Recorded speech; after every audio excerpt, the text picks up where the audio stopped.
अस्सलाम वालेकुम। इस टाइम मैं मौजूद हूँ मस्जिद तैयबा के बाहर। आप देख सकते हैं यहाँ 1122 की गाड़ियाँ, रेंजर्स के एहलकार, सिक्योरिटी फोर्सेस के एहलकार मौजूद है। ये वो जगह है जहाँ कल रात भारत की तरफ से कार्रवाई की गई। भारत की तरफ से यहाँ मिसाइल मारे गए, हमला किया गया, मस्जिद शहीद हुई।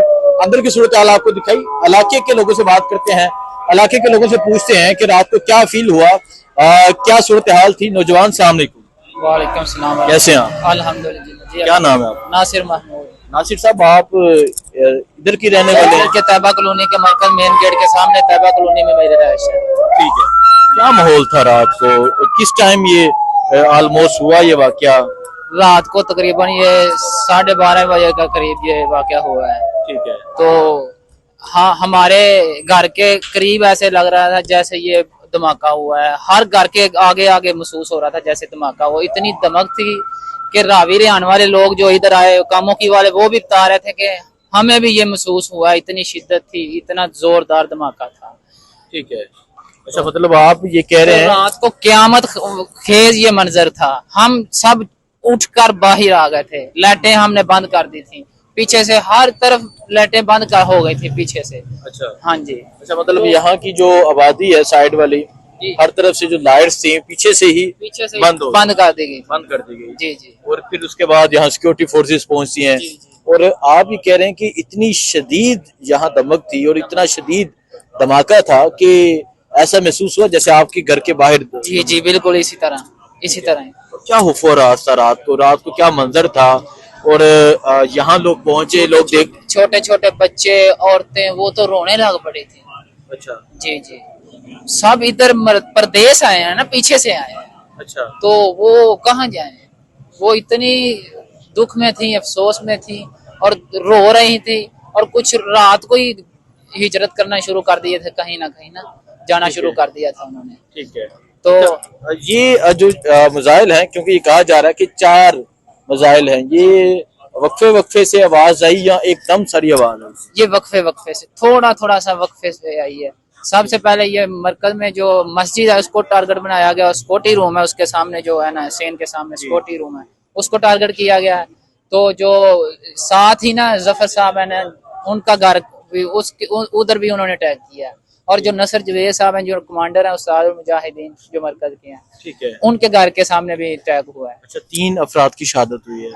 3 या 4 अफराद की। अच्छा, आप पता है क्या नाम है उनके? एक तो आकाशा भाई हैं। अच्छा। जो हम इधर माशाल्लाह उनके पास जब भी इधर से गुजरते थे हमें बिठा लेते थे अपने साथ गपशप के लिए। अच्छा। तो आज वो नजर नहीं आ रहे। और दूसरे एक अब्दुल भाई हैं, वो अब्दुल मालिक भाई, वो अंदर झाड़ू फेरते थे ना, खादिम थे। जी। तो वो भी इधर इसी हमले में वो शहादत हुई है। और बाकी भी 2 नौजवान, 3 नौजवान और 2 ज़ख्मी का जा। जी जी। ठीक है। मीन्स आप जो नौजवान शहीद हुए हैं, आप उनसे मिलते रहते थे, मुलाकात होती रहती जी थी? जी, अल्हम्दुलिल्लाह। बहुत अच्छे इंसान थे वो, बहुत इखलाक वाले थे। अंदर जाना ना तो उसी वक्त ही उन्होंने आवाज मार ली, नासिर कहाँ जा रहे हो, बैठ जाओ इधर, चाय पाए पियो, बातचीत करें। कहा जा रहा है कि जो 2 नौजवान थे वो मलबे के तले, मलबे के नीचे आके दब गए थे, फिर बाद में रेस्क्यू एहलकार ने वहां कार्रवाई करके उनको निकाला। जी बिल्कुल इसी तरह ही है। वो उनको जब पता चला ना कि धमाका हुआ है, मीटिंग शुरू से ना, रात को मीटिंग थी, 12 बजे मीटिंग खत्म हुई, तो बाद में ये हमला उसी वक्त हो गया। अच्छा। तो बाद में फिर कुछ भाई भागे अंदर, वही उनको बाहर निकालने, जो साथी अंदर पड़े हैं, सोते हैं जो अंदर सिक्योरिटी वाले। जैसे ही वो धमाका फौरन हो गया, लेकिन वो उनके बाहर आते आते ही ऊपर से वो बिल्डिंग, धमाका हुआ, बिल्डिंग उनके ऊपर गिरी, वो खत्म हो। उसके बाद क्या ये जो इलाके के लोग हैं, ये क्या यहाँ आए देखने, या रात के वक्त यहाँ से मूव होने लग गए, या खुद को महफूज किया? क्या सूरत हाल थी इस टाइम? रात के वक्त हर तरफ नंगल, और ये साज वाला जो मोहल्ला है, और ये इधर खौफो हरास था। आने जाने की यही कैफियत थी। लोग निकल रहे थे सड़कों पर, थे घर से बाहर आ गए थे, खवातीन रो रही थी, बच्चे रो रहे थे, सब बाहर आ गए थे। ये क्या हुआ है, कभी सोच भी नहीं थे सकते कि हम यहाँ तक इंडिया की हिम्मत होगी, हमारी पाक आर्मी के होते हुए इतनी जुर्रत वो करेंगे, हम कभी सोच नहीं सकते। अब हम जब तक उनको इसका जवाब ना देंगे तब तक हमारी सलामती को खतरा है। जैसे उन्होंने हमारे घर पर घुसकर मारा है ना, बिल्कुल इसी तरह उनके बड़े शहरों को टारगेट किया जाए। जब तक ये ना होगा तो आज फिर वो धमकी लगा रहा है इंडिया कि हम फिर आएंगे, हम फिर टारगेट करेंगे। ठीक है। तो बताएं इसमें हमारी सलामती के ऊपर कैसा बड़ा सवाल है।